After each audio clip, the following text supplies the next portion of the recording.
Hi friends, welcome to Law Chat with Girja.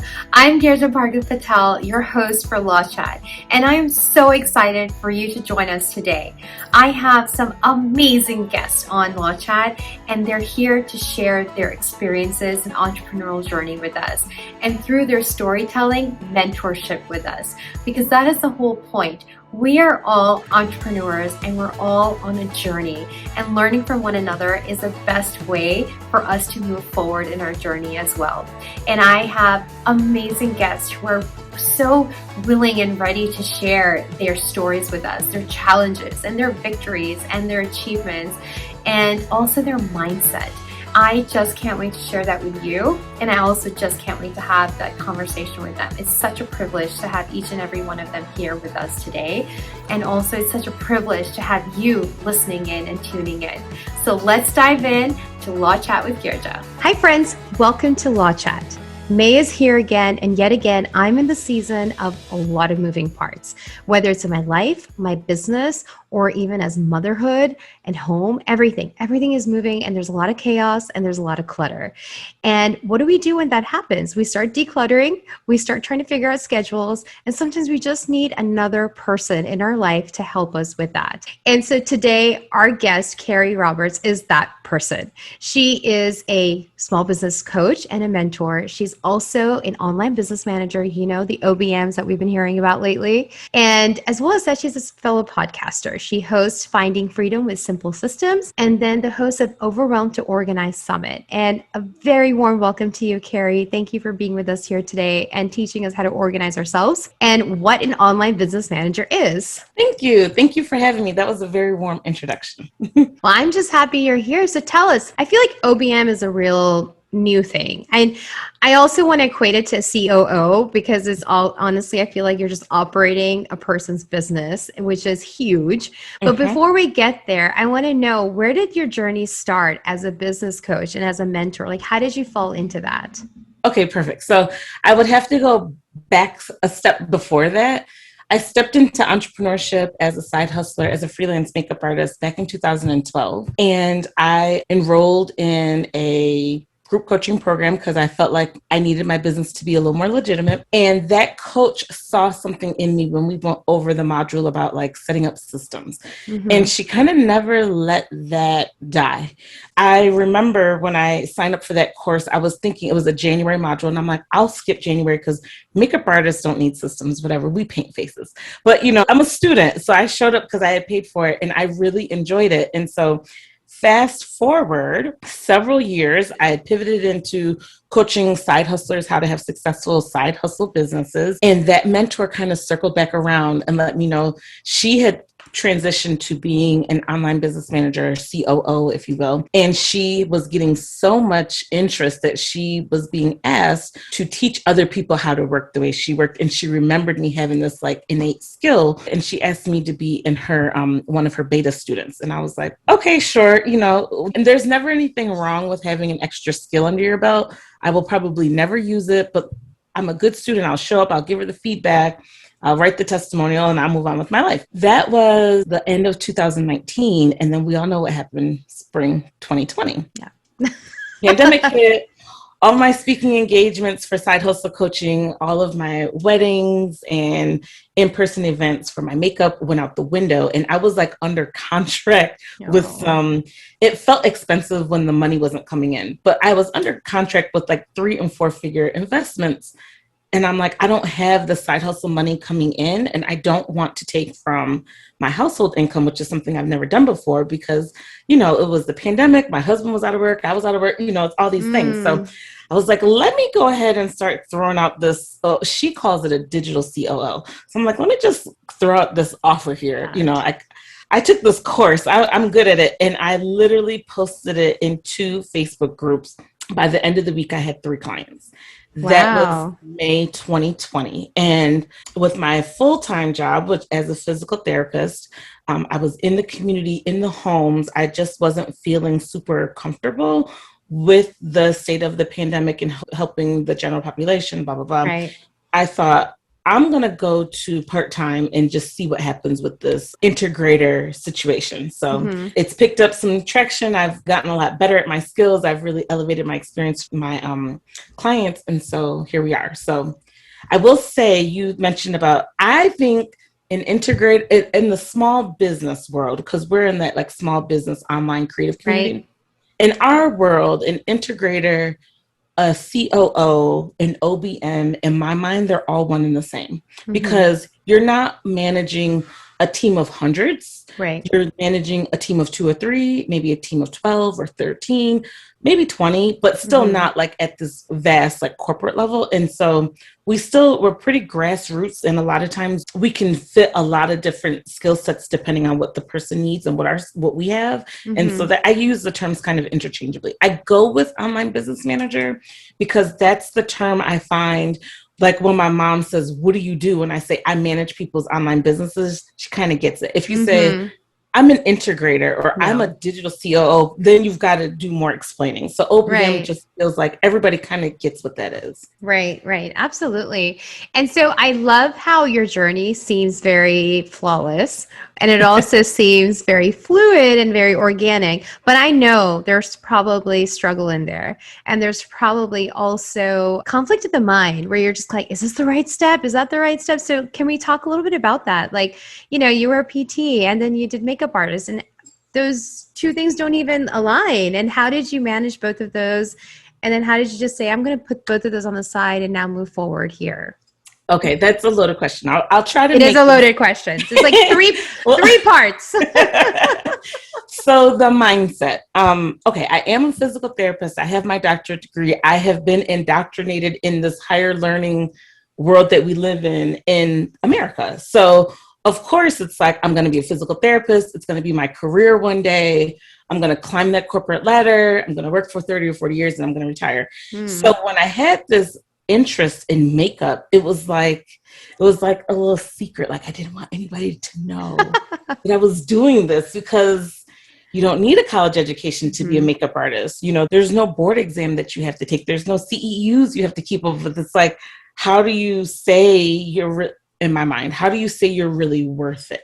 And I struggled with the worth of what I was doing. Let's just be honest. When I started off as a makeup artist, I wasn't even really that good. So it took a lot of time just to get good. So part of my mindset was legit. I wasn't that great of a makeup artist, but when I got better, it was like almost like a dirty little secret when you look at things from like my educational perspective. And my husband, he's got an associate's degree. So in my family, there's only like 2 of us that have been to college. So the thought of me being college educated in my family and then like pursuing something that's not was uncomfortable. And then I'm an Enneagram 3. So what people think about me kind of matters. And so there's lots of mindset work that I had to do. The main thing I had to really do was realize that I had a personal brand and there was no person behind my brand. I wasn't in any of my images. I had never done a brand photo shoot. I didn't know what that was. I was like, people don't want to know about me. They want to know about what I can do. So it was all like before and afters. And when I was going through the initial training that I mentioned earlier, I learned that I had to put me in the brand. And that process of putting myself in the brand started this really long journey of like overcoming mindset issues. But when you're overcoming mindset issues, you have to first know what they are and then know how to deal with them. So at first it was like the worth, right? Am I worth it? Am my price is worth it? And then it was, what's my transformation? Is what I'm selling worth the time? Because it was a side hustle for a long time.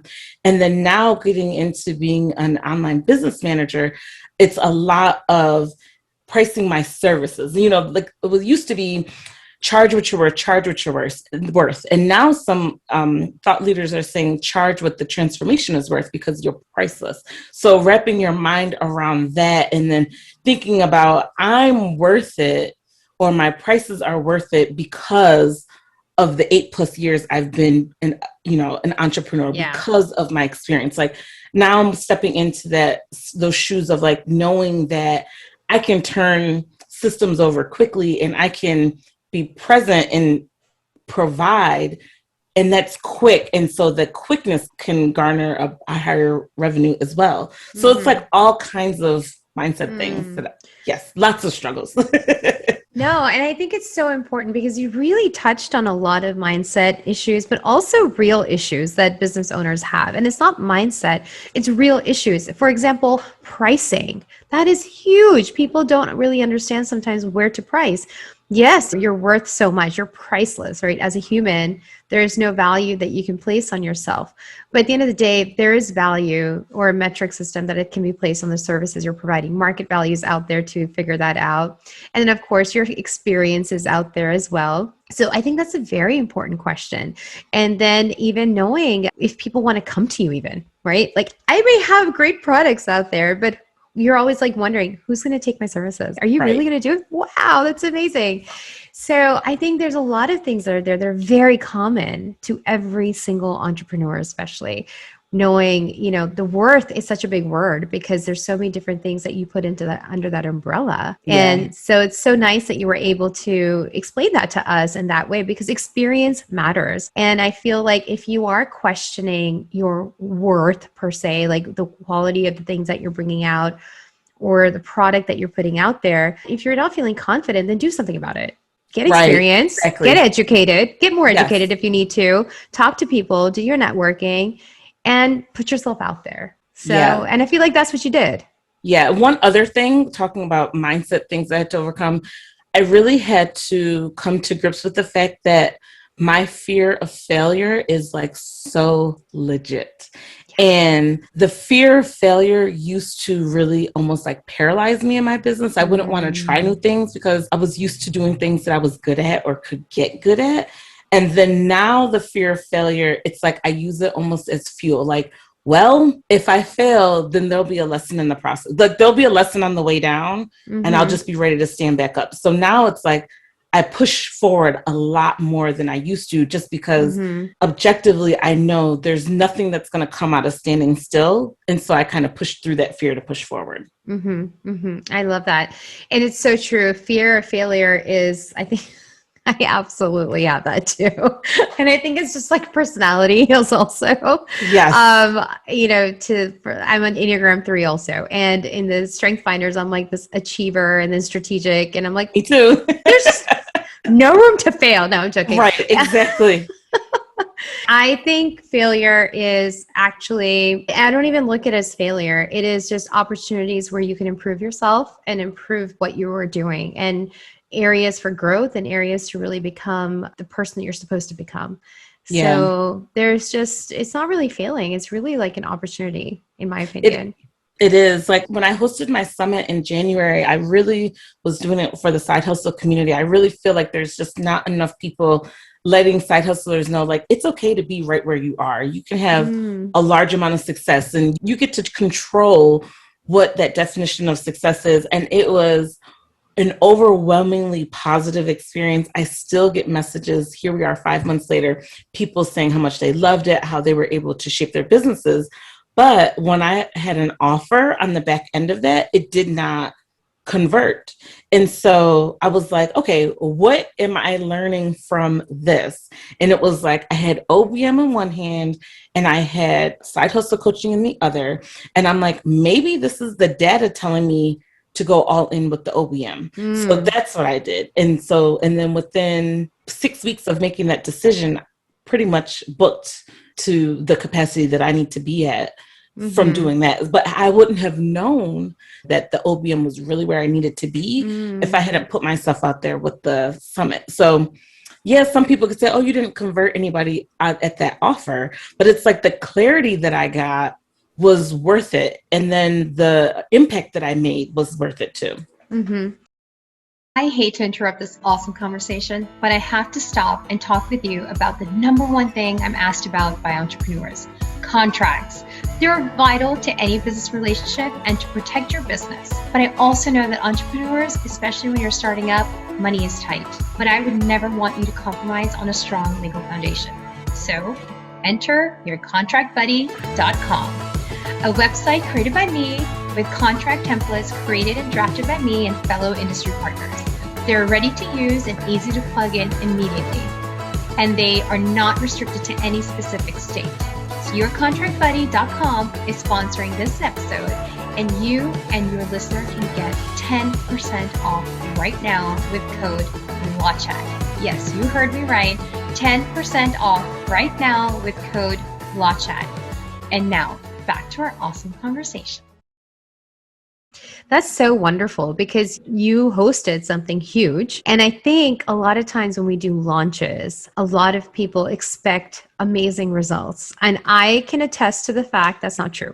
I can also attest to the fact that you feel very defeated at times when that doesn't happen. But I love how you took that, and not that the summit was a failure, like it wasn't up to expectation, but more so your conversion that you were expecting, that wasn't up to par. But you took that and you're like, you know what? This just is not probably the right fit anymore. And you shifted to being an OBM. And so when that shift happened, was it a tough shift or was it like, this is a no-brainer shift for me right now? Okay. So in my head, it was such a no-brainer. And I was already kind of thinking it like probably halfway through planning the summit, like, man, I'm kind of thinking the OBM is where it's at.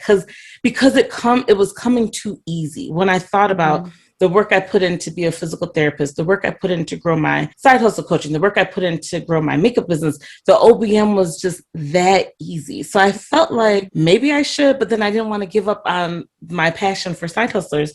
But when I just had to sit there and look at the numbers and think about all these projections I had for the year based off of these offers, that I was like, I have to put more money into getting in front of more people to convert, or just push this offer that's just been sitting in the wings for the last who knows how many months. So heart-wise, it was hard because I felt like I was like, I don't want to say turning my back, but I felt like I was like walking away from the passion that made me get into like that business side of things, helping side hustlers. And my podcast, I needed to have a new name for my podcast because yes, podcasting is fun, but we want to be strategic with it. We want to make sure that it fits in with like our offers and our customer journey and all that good stuff. And so knowing that I was going to change the name to my podcast, I was going to have to like drop some offers that I was really feeling good about. That was hard. That was really hard. And I'm like, I didn't want to do this.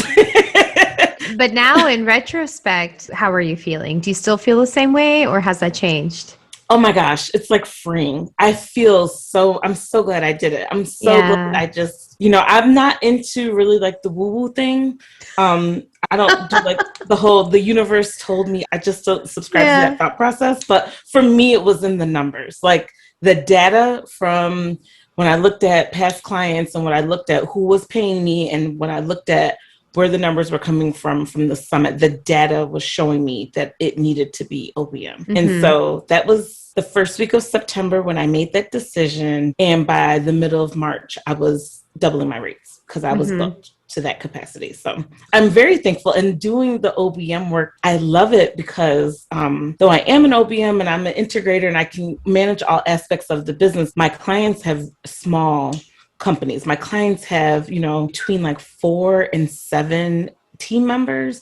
And so when we're talking about strategy, like what's the next quarter look like, or, what you should do to prepare for a talk or something, I still get to pull in that coaching aspect that I didn't want to let go of. So I'm grateful for that. Yeah. And let's talk a little bit more about the online business manager role that you have. And so what is that? First of all, and how do you integrate yourself into somebody else's business? Okay, so an online business manager, if you think about an organizational chart, the owner or the COO is at the top. And then usually there's like all these other spots that the owner, when you're a solopreneur, you're in every seat. You might have, a VA over here, social media manager over here, a copywriter over there. But then as the owner, you're having to deliver on those goods or services and then still manage the team and all the processes. Whereas an OBM comes in, so it's like the owner's here and then the OBM comes right here underneath you, and then they can manage all of those other pieces. And what that does is it frees up the owner to stay in their zone of genius, to kind of get more elevation out of the weeds of their business and can stay with that higher thought, visionary strategy perspective. Strategy from the idea generation part, but usually business owners are really good at ideas, but then you need an integrator or an OBM to help you with the strategy to make the ideas come to actually, come together. And integrating myself in people's teams, that is the very hardest part, because I have yet to have a client that's already had an OBM. So it's fun because I'm like creating a whole new job description. I'm onboarding myself, and I'm creating systems because they're probably, six figures, high six figures. And then they get to this point where they're like, I can't keep operating like this. I need help. And so here I come to help. So, but it's like, I've got to learn their business. I've got to learn their team members. I've got to learn how the team members work. And I really have to develop some systems along this journey so that as they continue to grow or as someone leaves, then this will already be in place. In the beginning, it's very chaotic, but it's kind of fun for me because it's like a puzzle. And I've got all these jigsaw pieces, and I've got to like rotate them and see how this fits and see how that fits, and then come back and, see how it is and try again if that works. Or you get to those sweet spots where it's like everything's riding pretty good. There's no launches going on right now. Nobody's leaving. No one's getting hired. And we can just kind of coast until, the next thing falls out the sky. That's awesome. And so what are some of the first things that you do when you first start integrating yourself? I love how you have to onboard your own self. That's so funny. But what are some of the first steps? Like, say if I'm like, okay, Kari, I need you to be an OBM in my business. What would be some of the first steps that you would be taking? Okay, perfect. The first thing I need to know is, what is the goal of your business, and what do you feel like you need help with? As an online business manager, I'm like very much the facilitator, not the doer. So what do you need help with? And can we systematize that? Or do we need to hire someone to do that? It's like 50-50. It could go either way. And then let's say you don't need to hire anybody, but there's your business lives completely in your brain. Then we have to go back and forth with maybe some screen share videos. And like, basically I need you to just word vomit everything that you could think of about your business. And then I take that and try to make sense of it and type it up into documents. And then I use ClickUp for a project management tool, and then put everything in ClickUp. I like to have like a goals section. So we're always working towards goals. And then we usually have a top 2 or 3. Like, these are the main focuses for each month, because usually people that need OBMs, they have all these bright ideas and they want to drop that idea and go to this one. And it's like, no, I'm not letting you drop this one. We're going to see this one to the end. And when this one is done, we can pick this one up later. Yeah. So I do a lot of that. And then just manage. Usually once the system is made for the team members, whether it's a social media manager, copywriter, what have you, graphic designer, they know how to do that. So it's just like managing to make sure that they're getting their jobs done on time so that everything else can go. Okay. And so that seems pretty busy, actually, because I don't have an OBM, and I know having to manage all the different people in my team and just funneling all of that and putting it together is a lot of work. And so I'm always like, gosh, I wish I had a system. So I've been like rapidly putting in SOPs into my business. I just need them. However, whichever way we're doing them. So what are some ways that you could suggest that are essential for a business to start running in a way where if you're looking for growth and for scaling, you have to have these in place in your business? I think that if you're a service provider, whatever you're doing, whatever service you're offering that is bringing in revenue, needs to be the primary thing to systematize. So me, for example, I have retainer clients where I'm their OBM. It's a retainer service. So that, or if you're a wedding photographer, the process that you go through to shoot someone's wedding, from the time that they find your website to the time you say, here are your images, see you next time, all those things need to be written out. And I don't think that you should carve out 2 hours and write them up. I think that's a very poor use of time, especially if you're truly a visionary. It's going to be like a soul-sucking task. So what I recommend is open up a couple of tabs on your computer, or if you're old school, pull out a pen and paper. And as you're going through that thing, just document it. Like, you got a lead from your website. Okay, lead came in. What are you doing next? Okay, I'm going to type them a response. Write that down. And then they respond and say, I want to book a call. So you write that down. And then you're like, okay, here's the link to the call. So in real time, document it. So when you get to the end, the system's already made and you didn't have to take time away to create it. I love that advice because it truly can be soul sucking. You're just it really is. I cannot. Yeah. I I just did it a love couple. that advice. So just kind of have like an ongoing Google Doc, something simple Yeah. where you can literally drop in the information as you're working through the process. So simultaneously, you are also real time not forgetting anything. Because generally, when Yes. you're kind of reflecting, you can forget also. And then if you already have a team member, let's say because most people usually hire a VA first, but you still don't have the systems done. So then I would say when you're giving your VA instructions, instead of having a nice Zoom meeting or giving them your scratch paper, what I would do is get on your computer and actually do the task and record it. Screen share it with Loom or screen share it with Zoom or whatever, but take that recording and then give them the recording. And then that way, again, it didn't take you that long because you're going through the motions. And then now they've got something. So even if they come back and have questions, or let's say you did a 1-up and you wrote it out, but you skipped 3 steps. Well, when they watch the video, they can actually see the steps that you went through. And then that can be saved. And then you can use that in the future to write it out later. I absolutely agree with that tip. I actually have my own team members create Loom videos while they're doing the task because there's no extra hours to do that. You're literally just doing it on top of the task that's already there. So that way we're creating SOPs for them also. And it's kind of part of their portfolio now, like of what their job description is. So yeah. And then if they move on to bigger and greater things, you still have that. Still have that. And the videos are so essential. I just love that. So writing it down as you go, so you're not putting extra time in there, creating videos as you go also, for especially if you're team members or even for you yourself, having the team members do it, which is so, so important. Do you have any other tips to add to that? Another one would be you have to kind of take inventory with how you operate. Like I have a client, I have my own systems, and I have a client, I take my system and I like pull half the steps out of it and say, this is yours. And it's like very high level. She doesn't want any extra detail, right? Then I have another client, same system, give it to her. And then I add like 15 extra steps in because she doesn't like writing a blog is one task.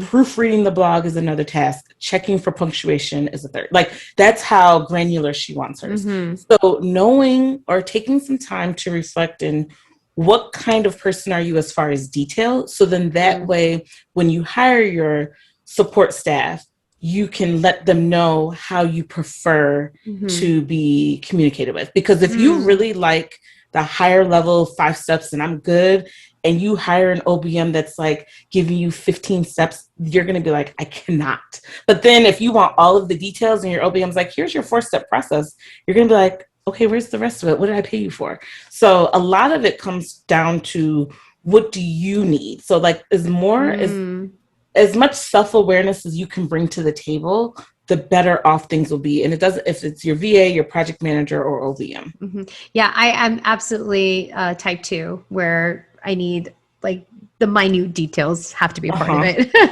Because I'm like, if it worked really well the first time, let's just recreate. We don't need to be, reinventing the wheel every single time. So yeah, that's how I am too. I'm like, okay, and then there's this step A, step A1, step A2, step A3, okay, now it's done, step B. But some people are, their brains aren't wired like that. Yeah. And so as to a CEO or, a person who owns their business and they're running their business, what are some of the ways that you can help?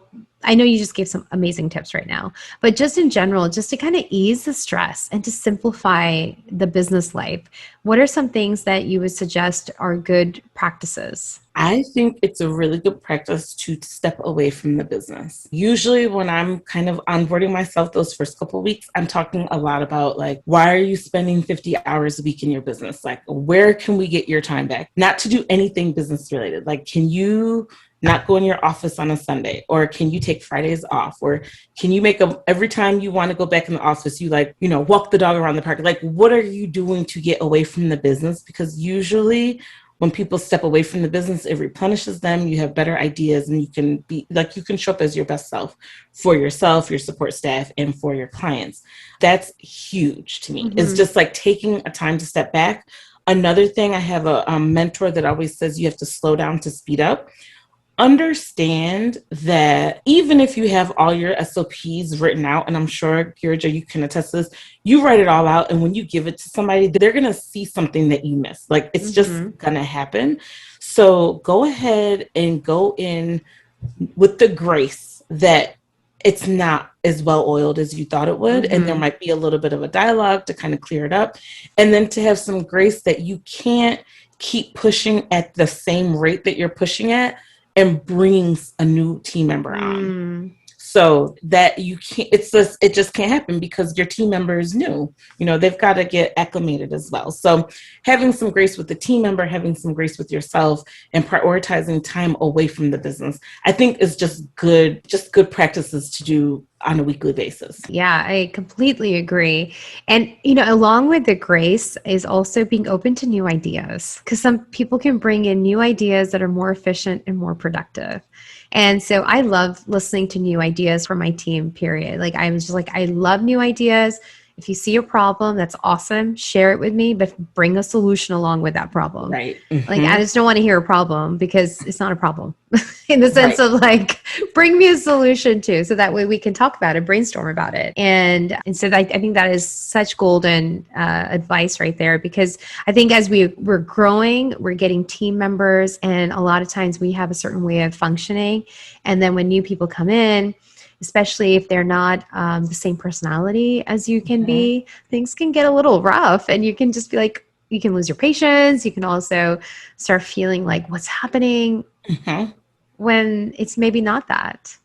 Yeah, I like the Enneagram because if you go to the Enneagram Institute and you look at the different types, there's a part when you scroll to the bottom where you can see how, you know, I'm a type 3, so I can see how type 3s interact with 8s, how 3s interact with 6s, 7s, whatever. And so sometimes I will go back and refer to that if I'm like at a sticking point with a client and I'm like, okay, I just want to make sure that he or she hears me. So I will go back and I'll read, like, how do they like to receive feedback? What's their love language? So I can make sure I'm like not irritating anybody. And then how does my type interact with their type in the most healthiest way? So then that way we can hurry up and nip this in the bud before it gets to be a huge issue. And so that has really, I mean, there's so many layers to the Enneagram. There's types and subtypes and wings and all that stuff. But, yeah. like, just to keep it really surface, like, I like to just know if I'm a 3 and you're, you know, a 2 or whatever, I just will go to that as a reference before I have like some of those like crucial conversations, just to make sure that I'm going with the right attitude so that we're looking at a resolution on the other side of it. Yeah, absolutely. And yeah, I think knowing the personality testing and the types are so important as well. I just recently got the Strength Finder test done on myself, and I was just like, I mean, it's like you already kind of know this stuff, but it's really nice to be able to put a name to it or place yourself in a category in the sense of not where you're boxing yourself up, but more so where you're understanding yourself and understanding your team and how to connect and communicate effectively, because honestly, that can just get lost in the transmissions of things at times. Yeah, it is so helpful, especially Enneagrams, because the Enneagram talks about like what someone's fear is, like what scares them on a visceral level and what like fires them up. So I think it's good to know as an integral part of someone's team. And then I would encourage your listeners and viewers to just, you should know that for yourself and for your teams also. It helps to when you're celebrating stuff too, not just when you have to have a difficult conversation. Yeah. And, you know, I think as an OBM, you probably have to manage a lot of different personalities and how to cohesively work where there's a synergistic effect at the end, rather than it being, you know, so fractioned because of the different personalities. And I also really like how you wrote, you said about the love languages, because it's so true. I mean, we didn't, until that book came or until I was exposed to the book, I'm like, you're always like, well, I don't get it. I don't get why, even in a relationship, I don't get why you don't understand this. Right. And it's such a difference. Such a difference. I mean, it's like eye-opening to understand that. Yeah. And like, I'm definitely a words of affirmation. So you could give me all the candles and like send me all the gift cards. But if you just like send a handwritten note, I'm like, see, that's when I really know I'm appreciated. Mm-hmm. And so, if someone is an act of kindness person, the handwritten note may not land for them, but Yeah. the gift card might, Yeah. Yeah. I have it when I was like, I'm the gifter. That's my love language. And it seems so superficial, but the reality is like I spend so much thought into buying gifts, getting gifts done for other people, or doing something to show that they're appreciated or loved. So a lot of my actions are going into that. Mm-hmm. And for the longest time, it can always also seem very superficial, but it's not. It's just how I function. And so I love that. Well, I feel like we learned so much today about just getting some simple systems into place and understanding our businesses and some of the basics that we need to do before we start even thinking about an OBM. And then if we want to hire you and want to get you into our business, how does somebody contact you? Oh, that's great. You can go to my website, KariRobertsCoaching.com. I do have a quiz there that I can leave a link with, Girja. And it's a support pro quiz. Like, are you ready for a project manager, an online business manager, or a VA? It's like 6 questions, and then it'll kick you back with what I would recommend. Awesome. And is there anything else that you are right now, putting out into the world? I think there was something that you were talking about earlier. Sure. So there's one thing's free, one thing's paid. I have a time blocking template that's actually really popular. Mm-hmm. That is like the overwhelmed business owner. That's just like, I have too much crap on my plate and I don't know where to begin. The time blocking template is perfect because I've already given time for like growth and development, administration, client work, team management, self-care, exercise. I've already put all of that in. And depending on how many hours you work a week, there's like 3 different versions you can take. And then there's a blank one. You can create your own. So I'll give you that link. And then the other thing that I'm doing is just online business managing for service-based pros. So nice. And then if they want to like connect with you on Instagram, are you on Instagram? Kari Roberts Coaching. I'm on Instagram probably way too much. Awesome. So they can maybe DM you directly also if they need to. That's wonderful. And one thing I usually ask during the conversation, and somehow it just did not come up, is what is your anchor? What is the thing that holds you steady when everything else is chaotic? What is my anchor? This is going to sound so cheesy, but you and I talked offline. So, I was kind of working through a little bit of a difficult situation over the last week or so. But my anchor was definitely, I don't want to say my why because that's way too cheesy, but like, what is the business I really want to create? Like, and am I working towards that? And I am, and I see it moving in that direction. It feels good. So when I hit those sticking points, I kind of remind myself, like, are you uncomfortable because you're moving towards that and it's scary? Or are you uncomfortable because you're moving in the opposite direction? You need to kind of recenter yourself. But the ultimate goal, the life that I'm creating, the time that I want to be able to have, I live in Georgia. None of my blood relatives live here. So when I think about, I want to be able to pick up and see my parents and my siblings and all of those things and not miss a beat with my clients. That's the ultimate goal. And so I guess that's my anchor. That is lovely. I love that. I think it's always good to go back to the essence of why you started what you did, the mission, the purpose, and of course, what kind of a life do you want to live in the next 5 years? Where do you want to be? Where do you want to stand tall in? So exactly. I think that's super important. And that perspective is super important. And this is Law Chat. And so this is mentorship through storytelling, but also I like to talk a little bit about the law, And so has there been a time when you're like, oh man, I'm so thankful for that, or I wish I'd done that with regards to the law? Yes. So I have some contract templates that I've invested in over the years from different ones, different needs and whatnot. And so the last time I invested in some contract templates, I really wanted to make sure I understood them. So I took the time when I didn't have those clients that I was wishing I had. I took the time to really read my contracts, understand them, make sure there was certain parts, you guys know when you buy templates, you can alter it. So make sure that I was altering it the way I really wanted it, not just because that's what was recommended.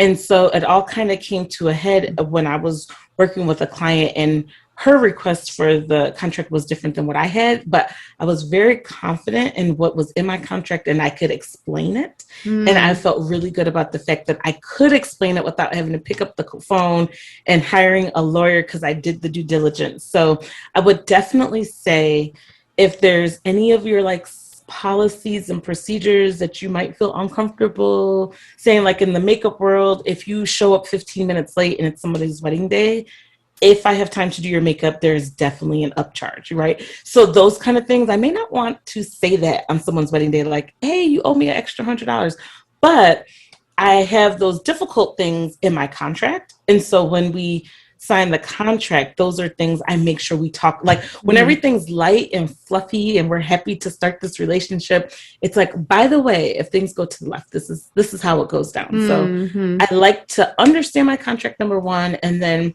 it causes me to have those difficult conversations up front so that hopefully we can avoid needing them later. I love what you just said. It is absolutely on point because it is so important to be able to effectively communicate your contract. And if you don't know what your contract is saying or what it means, you don't come across as a serious business owner or somebody who the other side can have confidence in what the business relationship they're about to dive into.